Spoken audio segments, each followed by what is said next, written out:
Hey, family, welcome to a new episode of Transformed and Renewed. Listen, if this is your first time, make sure you hit that like and subscribe button on whatever platform you're on.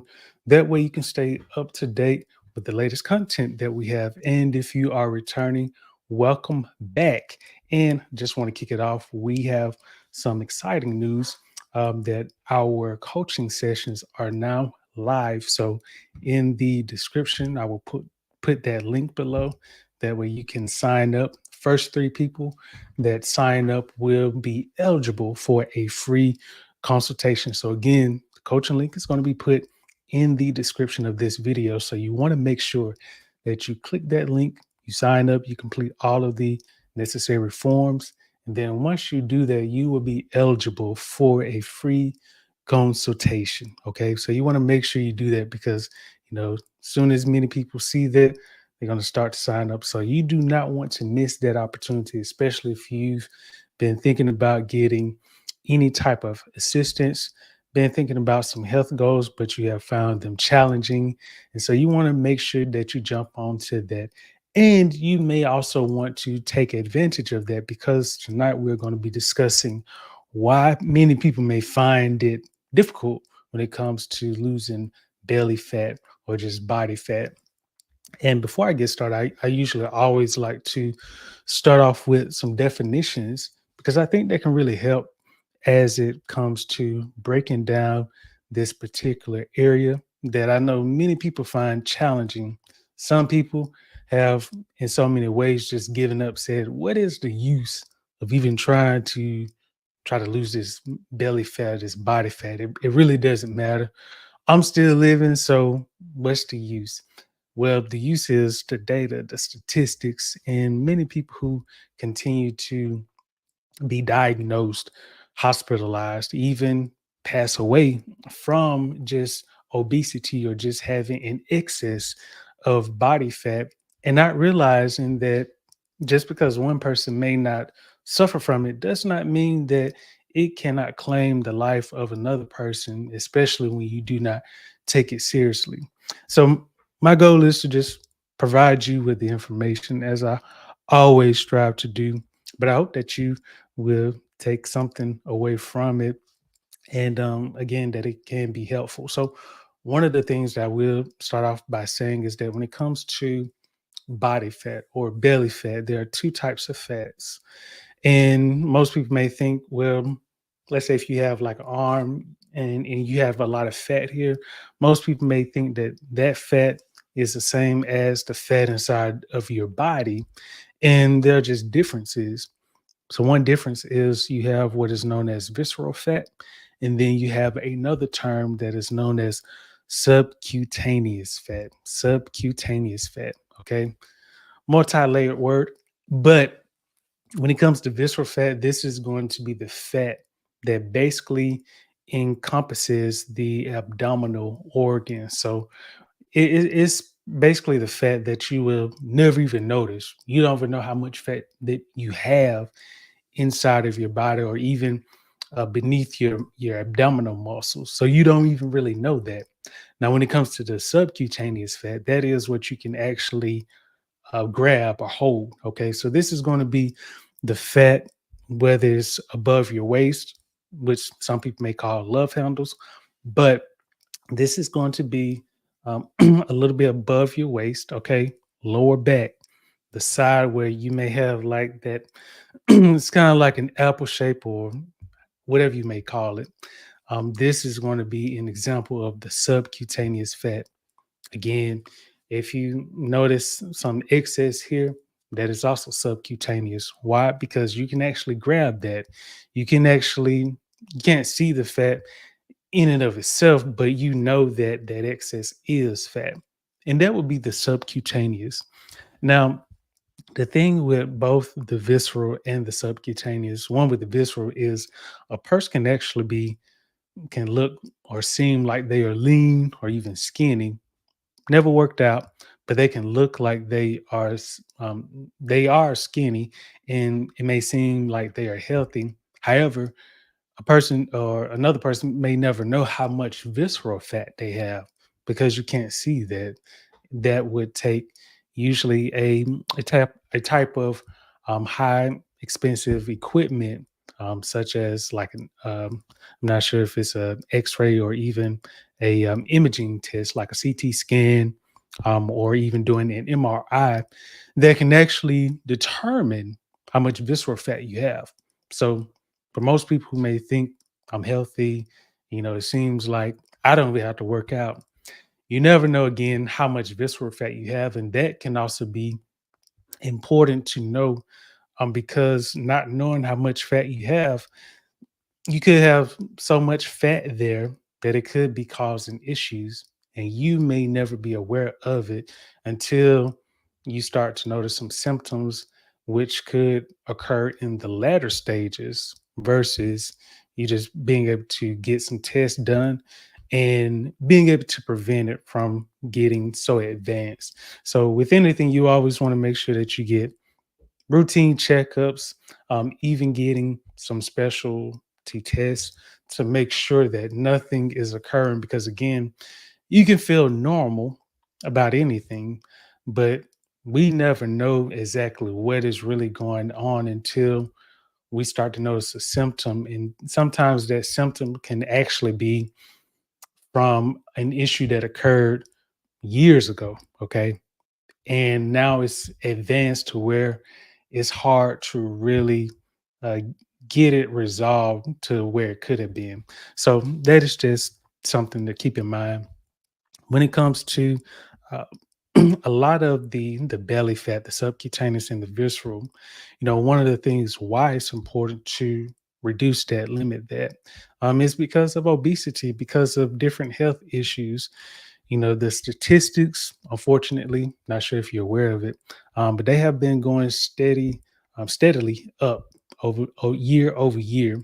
And I noticed because when it comes to the cost of healthcare, as well as inflation and the cost to see a physician, as well as the number of people that may take up hospital beds that could be that's likely related to obesity or just issues surrounding having excess body fat, that has been steady going up. And I also noticed because of just seeing restaurant prices. So this is just me sharing this information with you because a lot of times we may just think things are kind of one way, but I want to give you pretty much a global overview of the things that I notice. And this is why I say that this is important, because what may seem like it's okay is not really. And so, again, going back to the topic, when it does come to people wanting to lose belly fat, one of the things that I noticed that many people struggle with is their diet, the nutrition. And there are many I guess, categories or layers that contribute to having difficulty with a solid nutrition plan. Some can relate to overeating, to whether you have a meal, but you're just not satisfied from it, and you tend to overeat. And then the type of food that you are eating in your diet, and it would be one thing if you say, you know what, I'm just going to have a serving of this. Now, even though it may not be healthy, having one serving may not be enough. Sometimes people may want to do one and a half or even two servings. Some people may get three servings. For you, three servings may not seem like that much, but when you start to calculate the numbers, especially like calories, the fat, the carbs, even the protein, a lot of that can add up. And so once you do that over a course of time, day by day, so if you continue that same pattern, and again, this is just simple math. If you continue to eat, let's say, two servings worth of food that again may not be healthy, or is high in sodium or fat, again, if you do that every day, and let's say that you've been doing that, I don't know, 5 years, could be 10 years. Again, when we do the math, it doesn't take long to realize that, oh, something is going to start to either show, or either I'm going to have to go to the doctor more often because there are going to be some issues that I may encounter if I don't change. Now, I'm not saying that you will have issues, but there's a likelihood that you will, especially when it comes to the nutrition aspect. I know that, again, when it comes to a lot of restaurants, advertising, it can get very challenging, especially if you're hungry, you didn't do any type of meal prep, and you're just trying to find something to eat. And one of the things that I noticed is that a lot of people are not aware of what they should eat, how they should eat. Okay. They just know that I need food, but what type of food? How much do I really need to get per day? What are some of the food groups that I need to focus on? And sometimes a lot of that goes out of the window, especially if you grew up and you saw the food table or the chart and different I guess, elements when it comes to the charting and how people remember that. And one thing that I will say is, once we get this in alignment, the nutrition part, that is going to help again with the belly fat, okay? Because the nutrition is going to take a good chunk of the belly fat off of the table. So once we address the nutrition as well as sticking with a nutrition plan, then that is likely going to start to deal with some of those problems. But that is not the only area. So when we also think about, some of the other reasons why people may struggle with losing belly fat, again, like I said, we talked about nutrition, and then there's a consistency aspect to it. But also, I would say the physical. So consistency ties both into nutrition and physical. So when it comes to physical, a person may say, you know what, I just need to do more sit ups. That's partially true. The reason why I say that is partially true because doing sit ups alone is kind of like you're just focusing on one part of the body. Now, you can do sit ups every day. You can do 100 sit ups a day. And I'm not saying that you won't see progress. You likely will see progress. But the goal is this is only just one part of the body. When you start to move other parts of the body, it becomes more, I guess, worthwhile for your body as a whole because you're not just targeting one part of the body. There could be other muscles that's like, hey, let's get in on this action. Let's get worked out too. And so I like to think of it as like a full body workout. Yes, we're going to do some abdominal exercises and we're going to push ourselves because otherwise you're not going to be able to lose as much body fat, especially if you have a lot and you're already over the limit when it comes to being overweight or obese, in which I was myself. I think I was overweight, not obese, but I was overweight.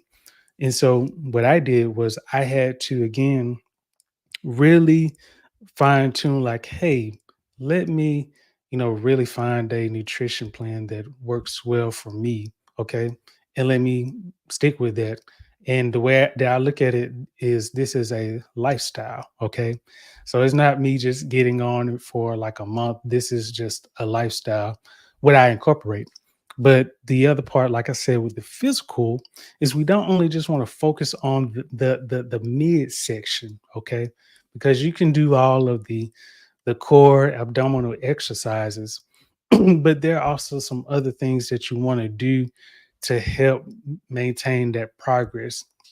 And so I like to always think about like I don't just want to only focus on one part. Like, yes, we can focus on that, but let's get the whole body involved. And that way you also notice some good changes because blood not only flows to the midsection, but it flows throughout the other parts of the body.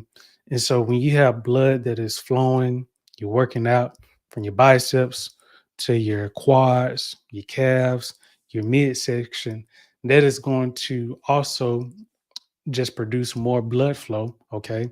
And it's not only just going through your midsection all the way up to your top part of your body, but this is also just going to go all the way throughout when we incorporate a full body regime or workout. So that's how I like to think is not only just focusing on the midsection.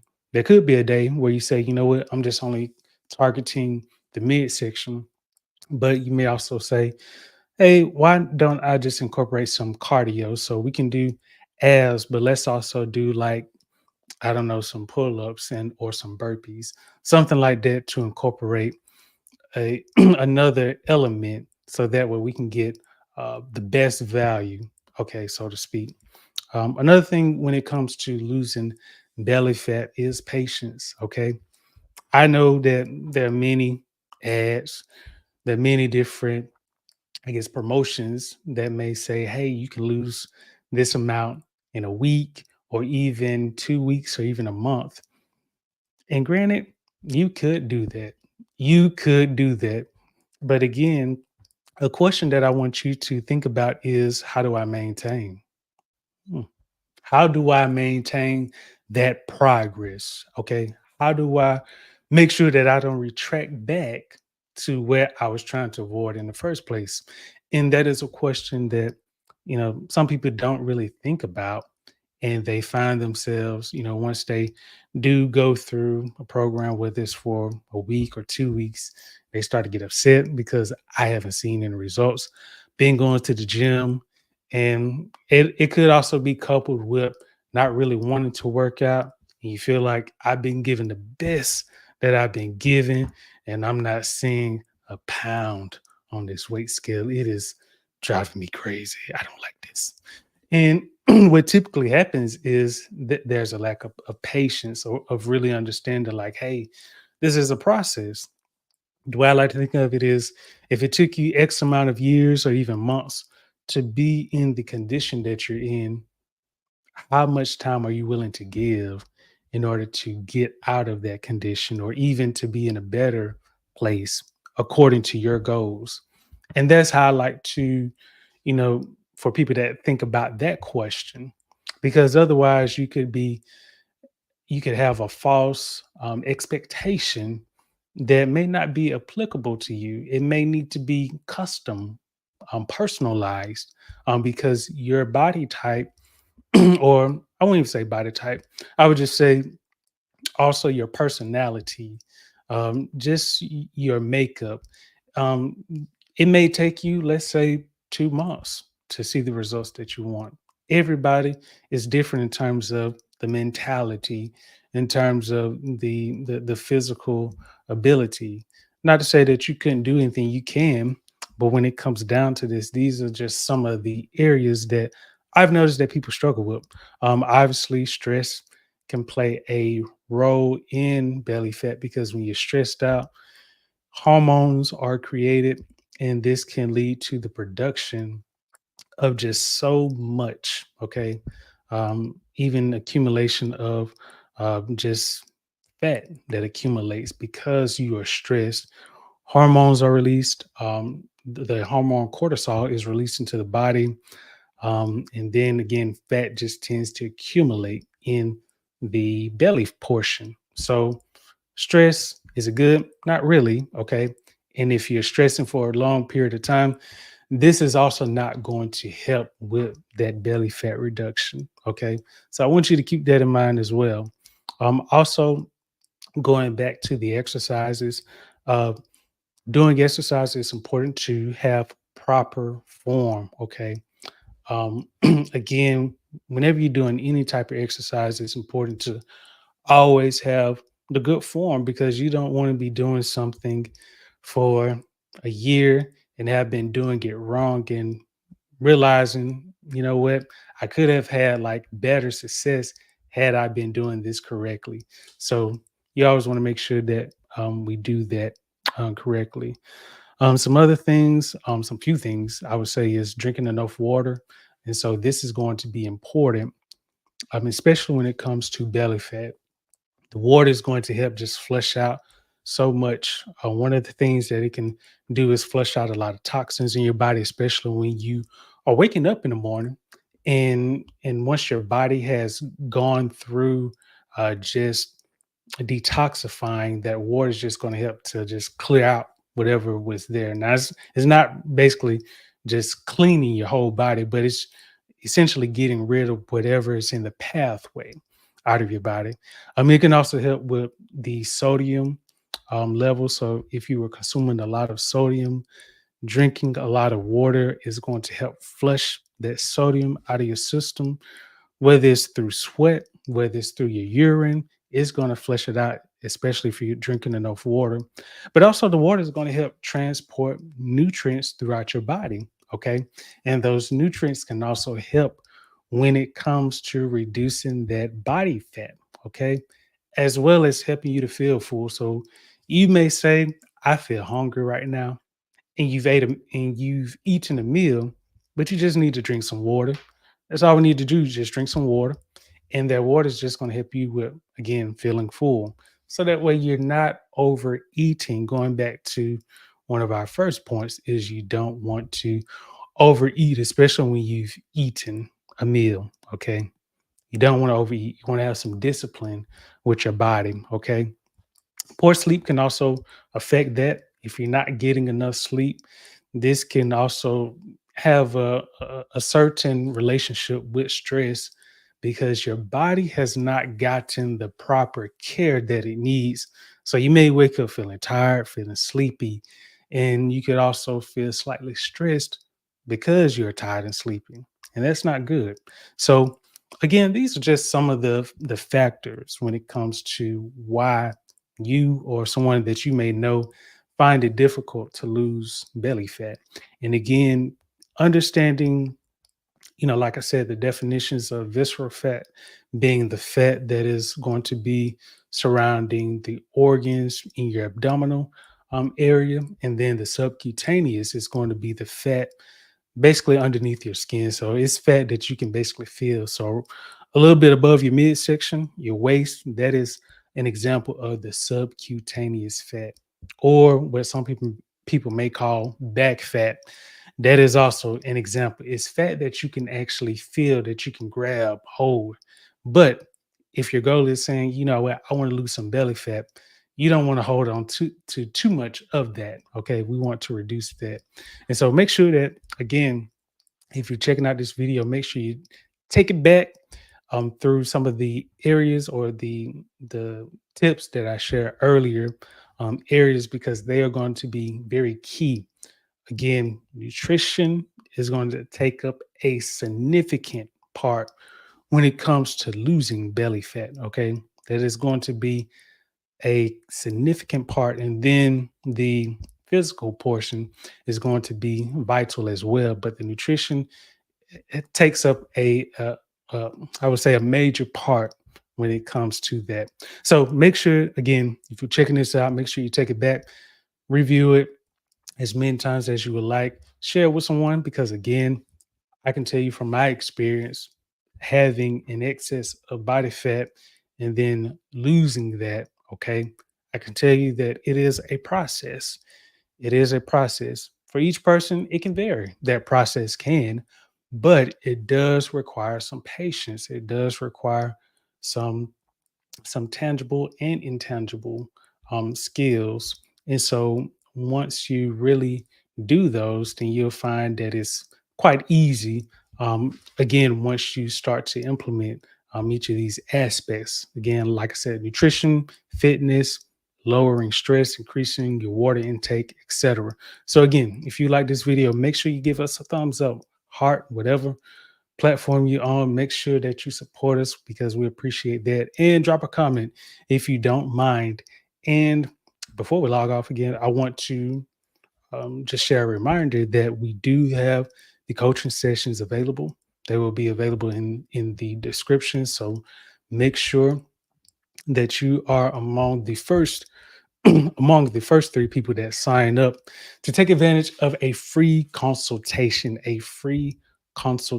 So how do you do that? You got to click on the link, sign up, follow the prompts, make sure that you fill out all of the required forms, and you will be eligible for a free consultation if you are one of the first three people that sign up. So if you are watching or listening to this, you do not want to delay, because the people will sign up and you will say, you know what, I'm gonna sign up for this tomorrow.